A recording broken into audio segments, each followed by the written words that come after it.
आती जिसकी वजह में आईपीपी का मसला जो है, बेसिकली जो पहले हमारे टेन्योर गुजरे हैं, अब वो देखें आस्ते आस्ते इसमें पॉलिटिक्स इन्वॉल्व हो जाएगी तो क्या आपके पास रोड मैप है कि इस तरह करके हम कि हर बंदा जो भी डिग्री लेगा विद इन 3 मंथ उस क्या रोल होगा कि हम बच्चों को एंटरप्रेन्योरशिप की तरफ लेके जाएं, अपना business, that is the challenging. आपने उस तरफ जाएंगे। इंजीनियर्स के ऑनर की, इज्जत की, वकार की बात की जाए।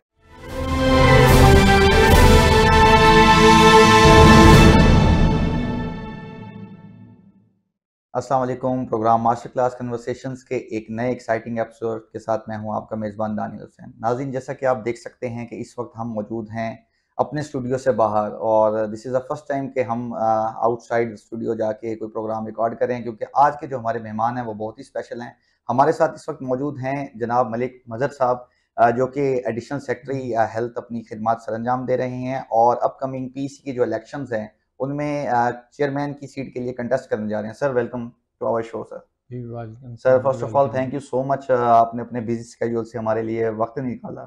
जी। थैंक यू जी, मैं आपका भी शुक्रिया अदा करता हूँ कि आप मेरे पास यहाँ से मुल्तान से तशीफ लेके आए हैं। जी सर, जजाकल्ला।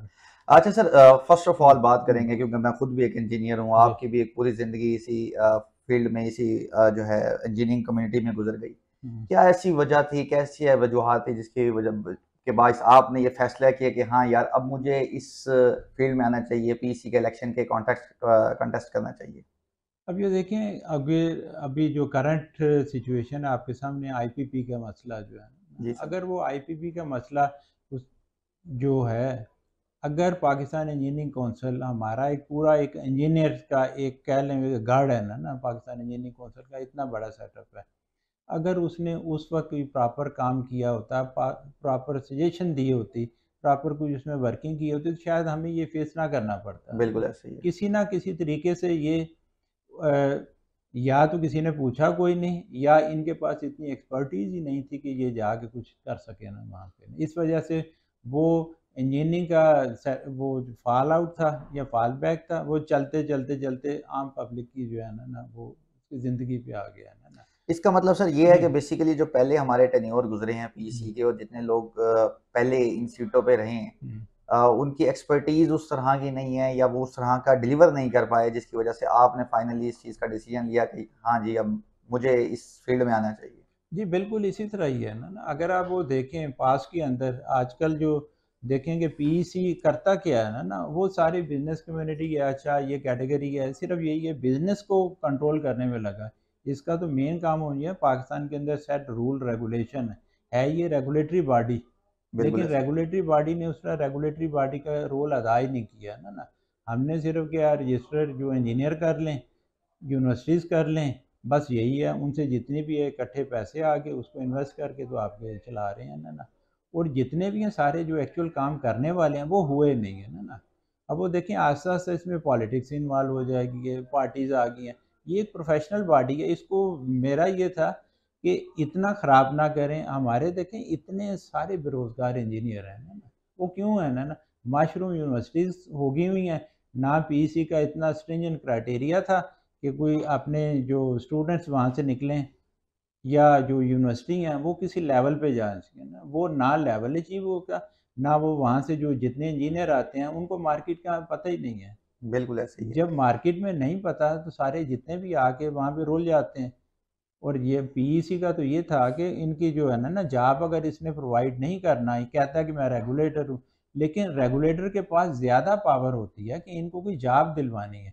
तो हमारी सबसे प्रायोरिटी यही है कि यहाँ से पॉलिटिक्स या कोई जत्था ग्रुप या जो भी एक वो आया हुआ है इसके अंदर हावी होने की कोशिश कर रहा है, उसको हम निकालें, उसे पाक करें, और सबसे पहले प्रायोरिटी पे लोगों को रोज़गार दें, है ना। ये टॉप प्रायोरिटीज हैं जी। ज़बरदस्त। बेसिकली जो मेन मसला है हम्म। एज ए इंजीनियर, जो मेरी भी असेसमेंट है, वो यही है कि जो हमारे यंग इंजीनियर्स हैं, हम्म। बेसिकली हमारे यंग इंजीनियर्स को प्रॉपर जॉब्स नहीं मिल रही, और उनको फैसिलिटेट करना ज़ाहिर है पाकिस्तान इंजीनियरिंग काउंसिल का काम है, जो कि वो कर नहीं पाया। हम्म। तो सर, मैनिफेस्टो जैसे आपका मैंने अभी थोड़ी देर पहले पढ़ा, हम्म। उसमें ज़ाहिर है आपने यंग ग्रेजुएट्स के लिए बड़ा इंपॉर्टेंट आपका जो है ना स्ट्रॉन्ग स्टांस है। तो क्या आपके पास रोड मैप है कि इस तरह करके हम जो है ना अपने यंग इंजीनियर्स को फैसिलिटेट कर पाएंगे? देखें सबसे पहले अगर आप वो देखें जो यूनिवर्सिटी में या एक घर से जो स्टूडेंट निकलता है कि मैं इंजीनियर बनने जा रहा हूँ, पूरी एक फैमिली की ये होती है कि 4 साल के बाद ये आके हमारे दिन फिर जाएंगे ना। वो जब ये 4 साल पूरे होते हैं, एक तो अगर तो गवर्नमेंट है, जितनी यूनिवर्सिटीज़ हैं या इंस्टीट्यूशन है, उनके ऊपर इतना एक्सपेंस नहीं आता, लेकिन जो प्राइवेट सेक्टर से करके आता है उसके ऊपर बहुत ज़्यादा एक्सपेंस आता है। वो 4 साल बाद इस उम्मीद में होता है कि हमें आके कुछ बड़े अच्छे चांस नज़र आएंगे, हमारे दिन फिर जाएंगे, लेकिन जब वो निकलता है तो फ्रस्ट्रेशन हो जाती है, अपने लिए भी और सारी फैमिली के लिए भी। तो सारा सिलसिला जो निज़ाम है वो डिस्टर्ब हो जाता है। सबसे पहले टारगेट उन यंग इंजीनियर्स को हम ये कह रहे हैं, जो एक प्लान में शामिल है, कि हर बंदा जो भी डिग्री लेगा विद इन 3 मंथ उसको किसी ना किसी फोरम पे उसको लेके आना है ना, जॉब्स में। अगर तो वो अपनी वो जॉब्स हम यहाँ पे नहीं दे सकते, फिलहाल हमने इंडस्ट्री का सत्यानाश करके रख दिया। इंजीनियरिंग का जो पाकिस्तान इंजीनियरिंग काउंसिल ने कोई इतना किरदार अदा नहीं किया ना, जिसकी वजह से हमारे इकनॉमिक क्राइसिस में आ गए हैं। हमारा ये था कि इसको आके इसमें या तो हम यहाँ पे जॉब्स दें या इंटरनेशनल जो है पाकिस्तान के पीईसी के वहाँ पे इंगेज करें, और जो उस मुल्कों के अंदर जितने भी हैं अपॉर्चुनिटीज़ डेवलप करें और अपने यहाँ से बंदे एक्सपोर्ट कर दें ना। फ़िलहाल तो यही हमारे पास एक है ना कि इमीडिएट देने के लिए ना, अगर ये हम नहीं कर पा रहे तो 3 महीने के बाद जो पीईसी के पास फ़ी इकट्ठी होती है या रेवेन्यू जितने भी आते हैं, किसी ना किसी तरीके से उसको बेरोज़गारी अलाउंस या एक टेम्परेरी एडजस्टमेंट को कुछ पैसे दे दिए जाएँ, ताकि वो सिलसिला चलता रहे, ज़ाहिर है है ये ना? एक बड़ा ये मेजर होगा, ये जो आपने करीब बात की कि जो भी बजट या जो भी हाँ, फी की मद में पीसी को रेवेन्यू जनरेट हो रहा है, उससे जो यंग इंजीनियर्स है या जो कोई एक ऐसा इंजीनियर जो बेरोजगार है, हुँ, उसको वो अलाउंस दिया जाए ताकि उसकी जो है ना वो स्टेबल कंडीशन में रहे। सर, बात हम करते रहते हैं जॉब्स की, जी, ज़्यादातर हमारा फोकस भी यही जॉब से होता है और हमारी एक कह लें कि ओवरऑल एक मेंटालिटी भी जॉब्स वाली बन गई है। हुँ। बात करेंगे थोड़ी सी एंटरप्रेन्योरशिप की, कि पीसी का आपके मैनिफेस्टो के मुताबिक क्या रोल होगा कि हम बच्चों को एंटरप्रेन्योरशिप की तरफ लेके जाएं, हम जॉब्स वाले इस सर्कल से, इस मदार से निकाल के उनको खुद मुख्तार बनाएं ताकि वो कल कल आगे एक हमारे माशरे के लिए एक अहम किरदार अदा करें। देखें, क्योंकि मेरी इंजीनियरिंग की यूनिवर्सिटी कराची की है और मैं वहाँ से पढ़ा हूँ, और जब हम ये पास आउट हो रहे थे तो हमारे एक टीचर ने एक आखिरी लेक्चर ये दिया था कि फील्ड में जाके कोई चैलेंजिंग जॉब करनी है। तो फिर सब ने ये पूछा कि चैलेंजिंग जॉब क्या है, सारी चैलेंजिंग ही होती हैं। उन्हें कि नहीं, अपना business that is the challenging, आपने उस तरफ जाएंगे तो तब ये तरक्की होगी ना, अदरवाइज जाके किसी जगह नौकरी कर लेंगे, एक कंपनी के पास नहीं दूसरी के पास, तो आप पैसिव मोड में रहेंगे। You have to take the challenges जो है ना। तो वो मुझे आज भी याद है कि हमने उस तरफ लेके आना और है आप ना। अपनी भी अगर आपकी लाइफ एक्सपीरियंस या आपकी जो लाइफ जर्नी है उसका अगर बात करें तो उसमें भी आप ज़ाहिर है अपना भी एक आपका सेटअप है जो आप इसको जिसको रन कर रहे हैं, उसके हवाले से हमारी ऑडियंस को ज़रा बताइएगा। देखें, ओवरऑल अगर देखें, मैं ये समझता हूँ कि इस वक्त जो है ना जो इलेक्शन लड़ रहे हैं ना उसका किसी एक ख़ास एरिया का एक्सपीरियंस है ना। मैं ये समझता हूँ कि जो मेरा एक्सपीरियंस है वो एक टीचिंग का भी है, मैं यूनिवर्सिटी में टीचिंग भी करता रहा हूँ, एक कंसल्टेंसी मैं प्रोवाइड करता रहा हूँ, फिर मेरा इंडस्ट्री का है, इंडस्ट्री के अंदर भी मैं जॉब करता हूँ, और मैं यहाँ पे स्टेट अफेयर का भी है। तो मैं समझता हूँ कि मैं एक सूटेबल कैंडिडेट हूँ उस चेयरमैनशिप के लिए, ताकि आके इन सब चीज़ों को इकट्ठा करके किसी ना किसी एक अल्टीमेट कोई गोल है उसको अचीव किए जाए ना। बाकी अगर वो देखें, अगर यूनिवर्सिटी का कोई बंदा आ जाता है, उसने सारे यूनिवर्सिटी के लिए करने हैं, इंडस्ट्री से आ गया इंडस्ट्री को कर देगा, लेकिन इसके पास किसी के पास कलेक्टिव नहीं है ना ये बिल्कुल ऐसा ही है। चीज़। अच्छा सर, ये बात तो चलती रहेगी, इसके अलावा अगर इंजीनियर्स के ऑनर की, इज्जत की, वकार की बात की जाए तो एक सजेशन लोगों की तरफ से, ऑडियंस की तरफ से भी आई थी कि क्या कोई ऐसा आपके मैनिफेस्टो में है कि डिफरेंट ऑर्गेनाइजेशंस के साथ, डिफरेंट बड़े इदारों के साथ आपके ऐसे एमओयू साइन करें जो इंजीनियर्स को अपने उस पैकेज में से कोई खसूसी तौर पे डिस्काउंटेड रेट्स और इस तरह की ऑनररी जो है ना डिस्काउंट रेट्स ऑफर करें।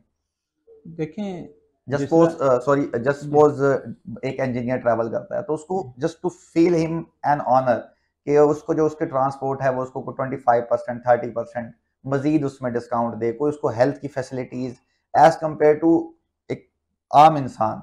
थोड़ा तो उसको अलग फील होना चाहिए ना कि यार यस मैंने एक डिग्री की है, एक प्रेस्टिजियस ऑर्गेनाइजेशन का मैं एक कम्युनिटी का हिस्सा हूँ। तो इस हवाले से आपकी क्या प्लान है? अभी वो देखें कि जो इस वक्त एक पीईसी का कार्ड है ना उसके ऊपर भी है ना कि आप फलां जगह जाएंगे इतने परसेंट डिस्काउंट है, इतने परसेंट डिस्काउंट है। उस तरह वो से नहीं चला सर, वो स्टार्टिंग में तो उन्होंने हाँ, हाइप दी बस, उसके बाद फिर वो नहीं लेकिन मेरा ख्याल है कि अगर किसी और सेंस में इसको चलाया जाए, जिस तरह एक इंडस्ट्री है, इंडस्ट्री के अंदर जिस तरह मैंने पहले कहा ना कि जो यंग इंजीनियर जो जस्ट निकलते हैं बेसिकली उनका मसला है। अगर जो 10 साल से बैठा हुआ है, 20 साल से बैठा हुआ, वो उसका इशू नहीं है ना वो किसी ना किसी जगह सेटल हो गया। सबसे ज़्यादा इशू है जो यंग निकल के आ रहा है ना, जो साल एक है 6 महीने हो गए हैं जो बेरोज़गार है ना। जिस तरह मैंने पहले कहा ना कि जितने जो पीईसी के पास अगर उसके अपने पैसे इकट्ठे नहीं होते तो कोई स्पेशल पैकेज इस तरह करके जितना भी है जो इन सारी इंडस्ट्रियों के साथ कोई कंट्रीब्यूशन करके एक अलहदा बेनावलेंट फंड की तरफ से या एंडोवमेंट फंड की तरफ से वो कोई एक जनरेट कर दिया जाए, ताकि ये सारा जितनी भी चीज़ें हैं ये उनको जो पैसे देने हैं वो तो हो जाएगा।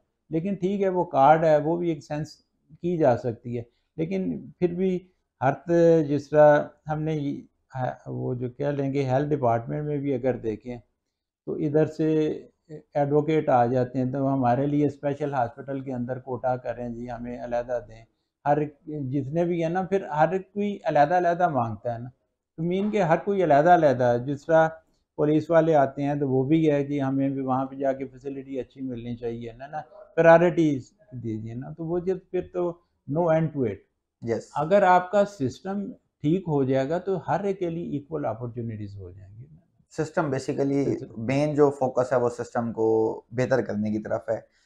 अच्छा सर, और प्रोडक्ट की बात की जो जाए। नहीं एक और जो दूसरी में इसमें ऐड करना चाह रहा हूँ, क्योंकि इस कॉन्टेस्ट के अंदर मेरे टीचर भी वो हैं शामिल करने में। तो मैं समझता हूँ दुनिया के अंदर दो हस्तियाँ होती हैं, एक पेरेंट्स होते हैं और एक टीचर होता है। और उनका हर दोनों जो क्या लें एतबार जो है ना पूरी दुनिया के अंदर या इस इंसानियत बनी नौ इंसानियत के अंदर इन दो हस्तियों का होता है कि मेरा स्टूडेंट या मेरा बच्चा मुझसे आगे निकले ना। तो मैं समझता हूँ कि अगर कॉन्टेस्ट में वो मेरे साथ हैं तो मेरी जीत में उन्हें खुशी होगी ना ना कि जो है ना उनको वो होगा कि ये बंदा जो है ना मेरे मुकाबले में क्यों जीता नहीं नहीं सही है, अल्लाह है जी। आपको जो है ना आपके मकासद में हम्म, कामयाब करे, या हम आपके लिए नेक ख्वाहिशात हैं हमारी। अच्छा सर, बात जो मेजर एक बहुत बड़ा फैक्टर है वो प्रोडक्ट। जी। जब एक इंजीनियर ग्रेजुएट होके यूनिवर्सिटी से पास आउट होके मार्केट में आता है तो सबसे बड़ा जो चैलेंज होता है एक फर्म के लिए या एक बिजनेसमैन के लिए, उसको एक अच्छी प्रोडक्ट चाहिए। वो अच्छी प्रोडक्ट देखेगा तो वो उसके अच्छे पैसे लगाएगा जस्ट फॉर सैलरी। हम देखते हैं कि हमारे इंजीनियर पास आउट होता है, उस बेचारे को इंडस्ट्री का जीरो नॉलेज होता है, फिर वो 6 महीने इंटर्नशिप्स के लिए लोगों की मिन्नतें करता है, रेफरेंस ढूंढ के इंटर्नशिप करता है, उधर फ्री ऑफ कॉस्ट काम करता है। उसके बाद कहीं 2 साल बाद जाके वो किसी ऐसी नॉमिनल पोजीशन पे होता है कि चलो जी वो अपने खर्चे उठा सकता है। तो इसके लिए एकेडमिया के साथ मिलके ऐसा क्या आपके पास प्लान है कि वो ड्यूरिंग ग्रेजुएशन कुछ ऐसी चीजें सीख ले जो कि उसको ये 2 साल जो धक्के खाने वाले हैं वो उसके बच जाएं? देखिए इसके अंदर मेरा ये था कि हर साल के दरमियान में जो समर वेकेशन आती हैं उसको वेल यूटिलाइज किया जाए, और जो आखिरी इसका सेमेस्टर है उसको जो भी इंटरनेशनल है, मेरा ये था कि जो इंटरनेशनल प्रोग्राम्स हैं जो चल रहे हैं, अगर कोई किसी ने बाहर जाना है या उस एतवार पे आना है तो हमारी जितनी ट्रेनिंग है या हमारे जितने डेवलपमेंट यहाँ पे होनी है उनके लिए 3 महीने 6 महीने स्पेशल उनके टेक्निकल प्रोग्राम किए जाएंगे। कोई एक प्रोग्राम बना के उनकी एजुकेशन या स्किल लेवल इम्प्रूव किया जाएगा। तो पीईसी एक लीडिंग रोल उसका होगा, जिसके अंदर अभी भी चल रहे हैं इक्का दुक्का कोई प्रोग्राम चल रहे हैं, शायद वो इलेक्शन आ रहे हैं इसकी वजह से थोड़ी सी कंपेन उन्होंने चलाई है कि हम यंग इंजीनियर्स के लिए ये कर रहे हैं। लेकिन ये था कि आखिरी सेमेस्टर से या आखिरी ईयर में आके हमने इस तरह के कोई प्रैक्टिकल बेस्ड कुछ चीज़ें शुरू कर देनी है, ताकि जो मार्केट में आए तो उसको पता चले कि ये जो करके आया, पढ़ के आया, वो वही मार्केट है ना। इन अदर वर्ड्स हम ये कहते हैं कि जो इंडस्ट्री और एकेडमिया का जो डिफरेंस है वो बहुत ज़्यादा है। जो यूनिवर्सिटी से बच्चा एक पढ़ के आता है, वो इंडस्ट्री में आता है, उसको पता ही नहीं है कि इंडस्ट्री और इतना गैप है ना। वो हमने ख़त्म करना है, वो ब्रिज करना है ना। हमने अपना जो सिलेबस है, जो इंटरनेशनल लेवल का है या कोई चीज़ें, उसमें से एआई के जो प्रोग्राम है वो उसमें ऐड करने हैं। और उसी तरह एकेडेमिया को भी हमने करना है ना। अगर वो देखें बाहर के मुल्कों में तो इस तरह होता है कि इंडस्ट्री को जब भी प्रॉब्लम आता है वो यूनिवर्सिटी रजू करता है। हमारी यूनिवर्सिटी इस काबिल ही नहीं है, क्योंकि उन्हें पता ही नहीं कि इंडस्ट्री के मसाइल क्या हैं और ये क्या हैं। हमारे देखें लार्ज मैन्युफैक्चरिंग यूनिट हैं या मीडियम हैं या जितने भी हैं, वो आस्ते आस्ते सिंक होते जा रहे हैं ना। इंजीनियरिंग का क्या है ना, हमने अपने स्टैंडर्ड ही नहीं मेंटेन किए। पाकिस्तान इंजीनियरिंग काउंसिल का क्या है ना, वो बिज़नेस मॉडल के तौर पे आ रहे हैं, उसकी रजिस्ट्रेशन कर दो, उसकी ये कर दो, बस यही इसी चक्रों में पड़े हैं। मेरा ये था कि इसको अगर हमने ये रखना ही है कि उसकी रजिस्ट्रेशन करनी है, तो जिस तरह दूसरे कंट्रीज़ के अंदर है, तो उनके लिए बाकायदा लाइसेंस जारी करके वो आगे उसको एफिलिएट करते हैं या एक्रीडेशन देते हैं। तो ऐसी कंपनियां दो चार हम कर देंगे ताकि वो अपना काम करते हैं, लेकिन जो हमारा फोकस है वो हम वो करें।